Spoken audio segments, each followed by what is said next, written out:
대한민국의 방위산업이 유럽과 중동을 넘어 이제 아프리카 대륙에 깃발을 꽂았습니다. 폴란드와 사우디아라비아에서 입증된 K방산의 압도적인 경쟁력이 아프리카와 중동을 잇는 지정학적 요충지 이집트에서 또 한 번의 역사적인 전환점을 맞이하고 있습니다. 이집트 카이로에서 열린 EDX 2025는 단순한 무기 전시회가 아니었습니다.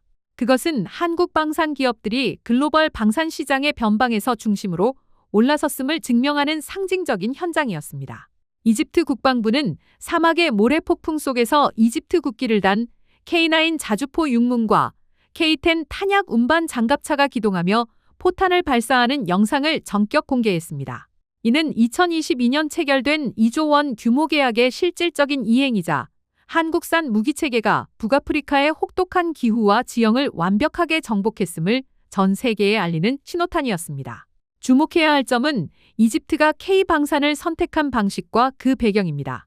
현재 아프리카와 중동 지역은 그 어느 때보다 심각한 안보 불안에 시달리고 있습니다.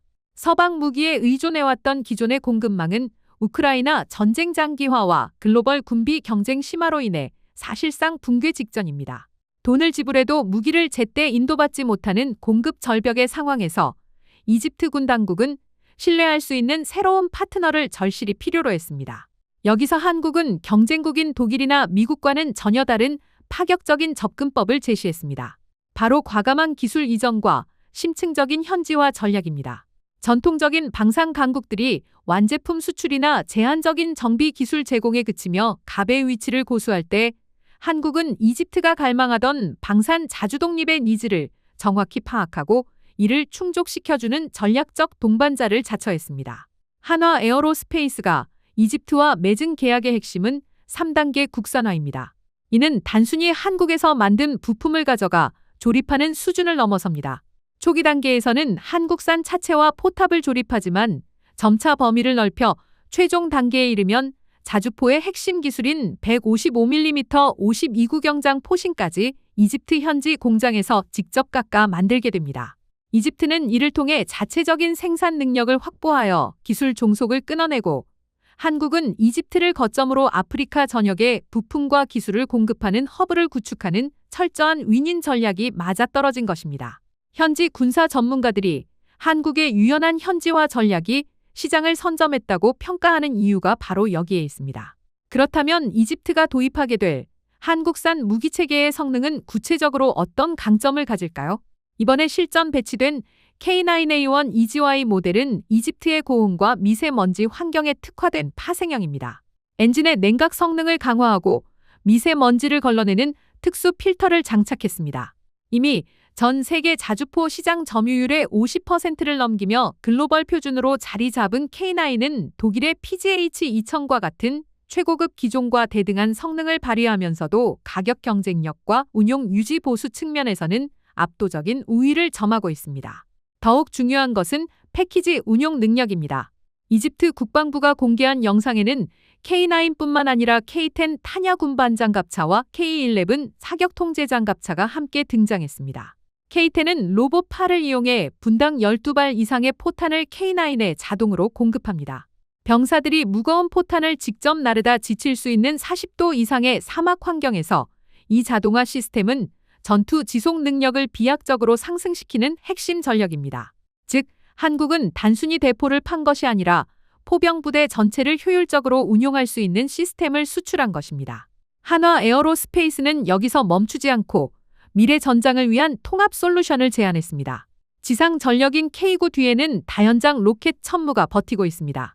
특히 이번에 공개된 천무 2.0은 해안방어 수요가 높은 이집트의 지정학적 특성을 정확히 겨냥했습니다. 이집트는 수에즈 운하라는 세계 물류의 동맥을 끼고 있으며 긴 해안선을 방어해야 하는 안보 과제를 안고 있습니다. 천무 2.0에 탑재된 대함 유도탄 기능은 지상 발사대에서 해상 표적을 정밀 타격할 수 있게 해줍니다.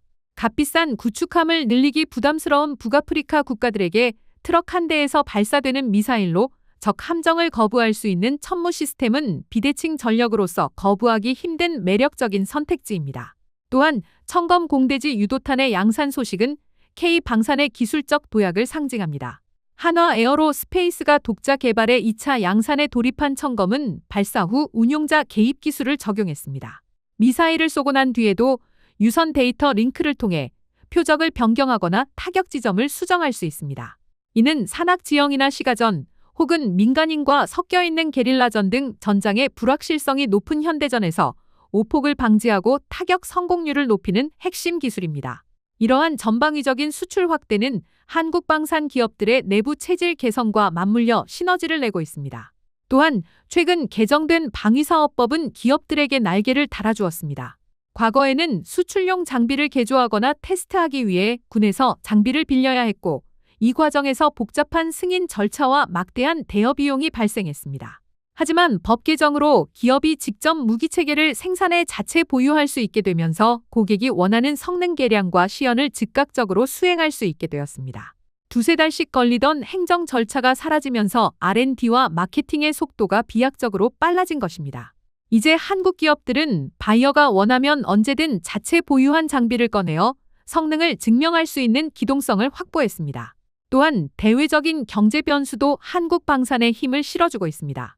1달러 환율이 1,470원대를 넘나드는 고환율 기조는 수출 중심의 방산 기업들에게 막대한 환차익을 안겨주고 있습니다. 여기서 주목할 점은 바로 국산화율입니다. K9 자주포의 국산화율은 86%, 천문은 90%에 달합니다. 원자재나 부품을 해외에서 수입해야 하는 비중이 낮고 완성품을 수출해서 달러를 벌어들이는 비중이 높은 구조 덕분에 고환율 효과가 고스란히 영업이익 증대로 이어지고 있는 것입니다. 이는 단순한 재무적 이익을 넘어 기업이 차세대 무기 개발에 재투자할 수 있는 튼튼한 자금줄이 되고 있으며 K방산의 지속 가능한 성장을 담보하는 선순환 구조를 만들고 있습니다. 물론 이러한 성과가 한화 에어로스페이스만의 것은 아닙니다. 한국 항공우주산업 역시 이번 전시회에서 FA50과 KF-21을 앞세워 아프리카 하늘을 노리고 있습니다. 특히 FA50은 이집트 공군의 주력기인 F-16과 높은 호환성을 자랑합니다. 조종사들의 기종 전환이 용이하고 기존의 정비 인프라와 무장 시스템을 공유할 수 있다는 점은 비용 효율성을 중시하는 아프리카 국가들에게 강력한 셀링 포인트가 됩니다. 한국 공군 특수비행팀 블랙이글스가 피라미드 상공을 수놓으며 보여준 퍼포먼스는 단순한 에어쇼가 아니라 한국 항공기 기술의 신뢰성을 증명하는 가장 확실한 보증수표였습니다.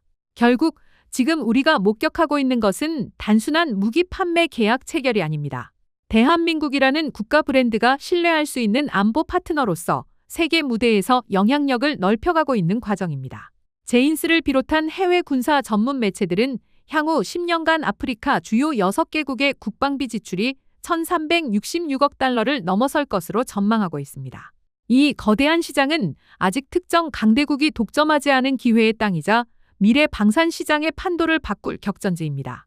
그리고 그 기회의 땅에서 한국은 가장 유리한 고지를 선점했습니다.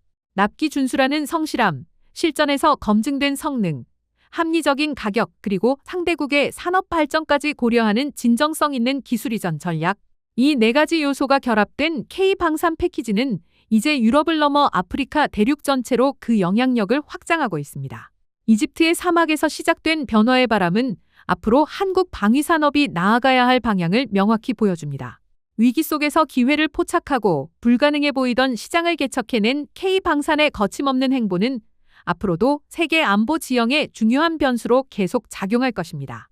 시청해주셔서 감사합니다.